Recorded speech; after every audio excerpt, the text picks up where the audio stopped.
everyone. Thanks again for tuning in to Sin's Workshop. Hope you're all having a wonderful day. Alright, today we're going to be talking about Magic, Dark, and Strange by Kelly Powell. I had mixed feelings with this novel. I liked it, but I also didn't like it. I hope that makes sense. I liked it because it has potential. That's why I like it. It has a lot of potential, but ultimately, it just fell flat for me. So the novel takes place in this town called Invercarn. Now, the interesting thing with this town is it's very similar to Victorian England.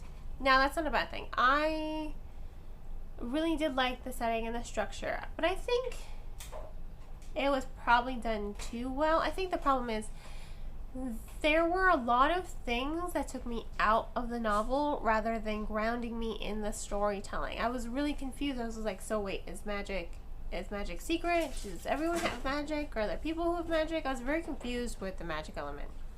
Because in the beginning, there's this, I know why there is this air of secrecy.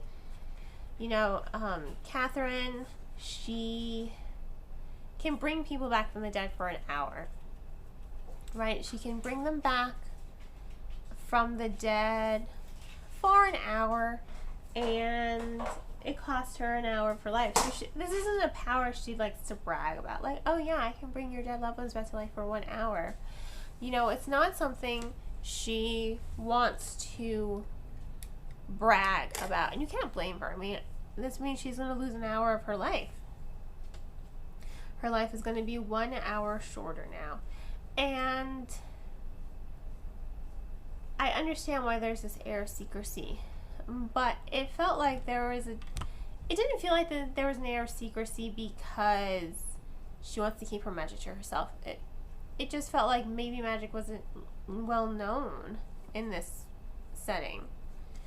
I also think her description was probably too well done, because I did keep forgetting, this was a mythical town. I just kept saying, oh, Victorian England. Like, I had to keep reminding myself, this is not Victorian England. So that was a little distracting for me, and it kept taking me out of the story. I wasn't really able to lose myself in this world and in this setting, because I just kept thinking Victorian England. This is Victorian England. And then I was reminding myself again, no, it's not. So I was constantly taken out of the story, unfortunately, because of that. And I really wish I hadn't, because ultimately it fell flat. It just fell flat for me. It's not poorly written. Again, that scene description is really well done, but it did fall flat for me because of that. Because I was confused about where this story was taking place, and I was confused about whether or not magic was, well known in this world. So I wish there had been more elements to the storytelling that would have grounded me in this world of Invercarn. I mean, I had to look at the back of the book to be like, okay, Invercarn, that's the name of this place, Invercarn. The fact that I had to keep reminding myself, again, took me out of the story, and I do think that is a bit of a distracting nature for the storytelling, because I think there should be more cues when you're writing to not just remind the reader about where your story's taking place, but to ground them in this world that you're building. So that's the problem I had with that. You also have the pacing. I wasn't a fan of the pacing, unfortunately, because at 208 pages I thought the story would have been faster paced, but I think it was too slow, and I think it was underdeveloped as far as the story was going. You have mysteries. There are mysteries. These characters are trying to find this magical timepiece that can bring someone back to life permanently.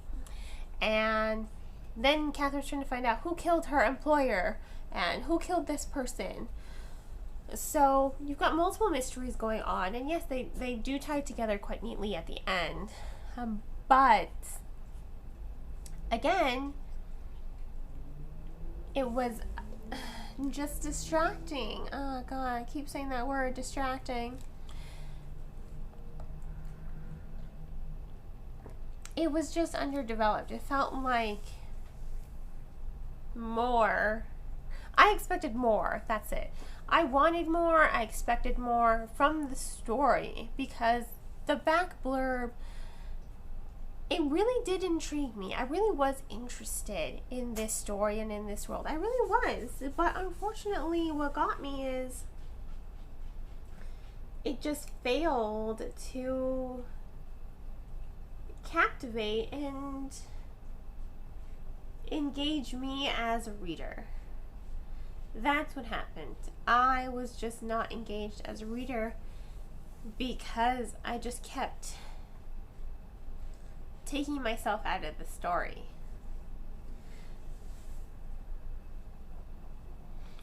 And then you also have the characters themselves. I'm sorry, these are not memorable characters at all. I wish they were. Catherine is, if it weren't for her being on the cover of the book, I really would have no way to imagine her. I think that's part of the problem with why I wasn't able to lose myself in the story. Again, there are no cues in the story to ground you. There are no character description cues. I have no idea what color her eyes are, what color her hair is. She's bland. She's like a piece of paper waiting to be, she's like a stick figure waiting to be developed. That would be the better way to reference her. She's just lacking substance. She has, everything she said just sounded very monotonous. It sounded very just, hello, my name is Catherine. Even in those high tension moments, I just didn't feel the passion. I didn't feel the tension from her. I felt the tension from the story and what was happening in the story. Like, oh, someone's holding a gun to you. That's a high tension moment. But you didn't really feel it coming from the characters. You know what I mean? And that's what bothered me, because I wanted to feel it coming from the characters. I wanted some life from the characters. Funny, huh? Life. I wanted life from them, to be perfectly honest, and I didn't get that. And that's what disappointed me. And you also have Guy. I just think Guy is boring as hell. Along with Catherine, I think the same problems that applied to her applied to him. I can't imagine him at all. If it weren't for the fact that his name was Guy, I don't think I'd remember his name. I'm not quite sure what his power is either. He can either slow down time or stop time, something like that. And it costs him a memory, a random memory that is that length. So if he slows down time or stops time for an hour, he loses an hour of his memory. So I was just not captivated by him or this romance between them. Again, there was no passion. I felt like the story lacked passion. I wanted something. I wanted to feel something. But, at 208 pages, I feel like there should be more passion and more emotion and just more of everything. Again, I was disappointed, ultimately. The problem is it has lots of potential. It has so much potential to be something. And I think that's what gets me. I was really engaged from this back cover, the blurb, and the cover artwork is beautiful. And when it says similar to The Bone Witch and Sherlock Holmes, I haven't read The Bone Witch, but it is on my to-be-read pile. Sherlock Holmes, I've read various stories, of Sherlock Holmes by Arthur Conan Doyle. Yeah, he's a sexist, but I do enjoy them because I do like mysteries. I do like solving crimes. I think it's really cool. I think it's really interesting to read something like that. Lots of high tension, lots of high stakes. I do like that genre, but here it was just lackluster. You know, with lackluster all around, unfortunately. And I wanted it to be more developed. I wanted the story to be, I think, longer. I think if it were longer, I wouldn't have felt like, well, that was it. Because, again, at 208 pages, I felt like it just, oh, God. It's only 208 pages, and I was so bored by it. I was just like, I can't put this book down. It's only 208 pages. I should be able to finish this in an hour. 2 hours, tops. I generally read a page a minute. You know, I generally do read a page a minute, so shouldn't have taken me that long to read this book, and yet it took me a week. You know, I'd read a little bit here, I fell asleep a couple times reading it, picked up something else that was more interesting, read that. That was just my general feeling of this book. You know, again, it does have lots of potential. It just fell flat for me.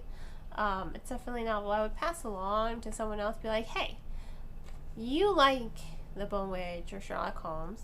I'm going to give this story to you. If you like it, tell me what you liked about it. If you didn't, let's talk. It's a book I would share with my Instagram followers. Like, if I were going to host another giveaway, which I do plan to, I would say, hey, I'm going to give you, along with your prize, I'm going to give you books from my collection. Here's a book. I didn't really like it, but I feel like you might like it. Please let me know, you know? And if you don't, pass them along. You know, one of those, like, pass books along. Pass them along to other readers so that they can get read. And maybe they'll find their forever home. And on someone's bouquet. So that's me. But, you know, it was okay.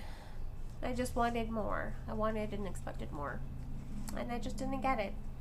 So, once again, this was Magic, Dark, and Strange by Kelly Powell. I'm going to give it 2.5 stars out of 5. It just fell flat for me and ultimately bored me in the end, unfortunately. Now, if you want to go ahead and purchase the book, please purchase from your online bookstore, online book retailer, or your local bookstore if they are open. If money is tight because of COVID, I understand it 100%. Please check the book out from your local library. And on that note, I hope you will continue to support me by liking this podcast, sharing it with all your book loving friends, and becoming a supporter on Anchor, my recording platform. There's information on that in the description of this podcast. I hope you all have a great rest of your day, and as always, happy reading.